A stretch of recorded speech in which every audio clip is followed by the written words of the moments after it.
នេះជារបៀបដោះអាវម៉ាស៊ីនគូយន្តគូបតាបងប្អូនជាដំបូងក៏ខ្ញុំចាប់ផ្ដើមដោះប្រឡងអាវទាំង3គ្រាប់ហ្នឹងបងប្អូនហើយយើងដោះឥឡូវហើយយើងដោះខាងក្រោមមួយគ្រាប់ហើយយើងដោះខាងក្រោយមួយគ្រាប់ទៀតបងប្អូនបាទអញ្ចឹងប្រឡងវាមាន3គ្រាប់មកអាវបងប្អូនបាទមាន3គ្រាប់ខាងមុខហ្នឹងយើងដោះ3គ្រាប់ហ្នឹងចេញមកយើងដកសិនបាទបងប្អូនបាទអញ្ចឹងនេះជាអាវរបស់វាបាទនឹងដោះខាងមុខរួចហើយគឺខ្ញុំចាប់ដើមដោះខាង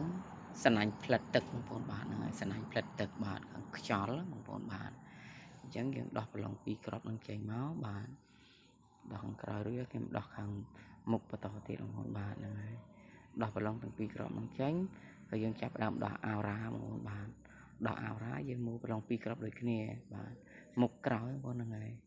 យើងមុខគ្រាប់ខាងក្រោយមួយគ្រាប់បងប្អូនបាទហ្នឹងហើយមួយចឹងមកគឺវាធ្លាក់មកបាទបងប្អូនបាទបើយើងអត់ដោះ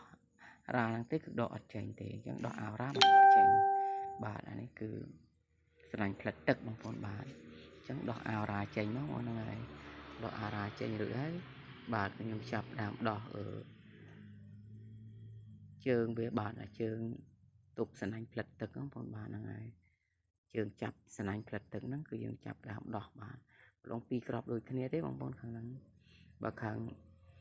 ចង្ហាល់ផ្លិតទឹកបានវាមាន3ខាងនេះតែ2បងប្អូនបាទហ្នឹងហើយលើនេះគឺជាយោតភ្លើងមកវិញបងប្អូនយោតទប់ភ្លើងបាទកុំឲ្យវាឆេះយោតម៉ាស៊ីនគូបតាបងប្អូនហ្នឹងហើយយោតទប់ភ្លើងមកវិញបាទអញ្ចឹងខ្ញុំដោះខាងហ្នឹងរួចខ្ញុំដោះអាវកាក់មួយបងប្អូនបាទហ្នឹងហើយអាវខាងក្រោយយើងដោះពីលើរួចខ្ញុំដោះខាងក្រោយបងប្អូនហ្នឹងហើយខ្យៅវាមានតែ4គ្រាប់ឯងលើ2ក្រោយ2បងប្អូនហ្នឹងហើយហ្នឹងនេះអាមុខនេះបាទលើ2ក្រោយនេះ2បងប្អូនហ្នឹងហើយកន្លែងខ្ញុំច្អល់ហ្នឹងវាមាន4គ្រាប់បាទហ្នឹងហើយនេះជារបៀបដោះអាវគូយន្តគូបតាមានតែប៉ុណ្្នឹងអរគុណបាយបាយ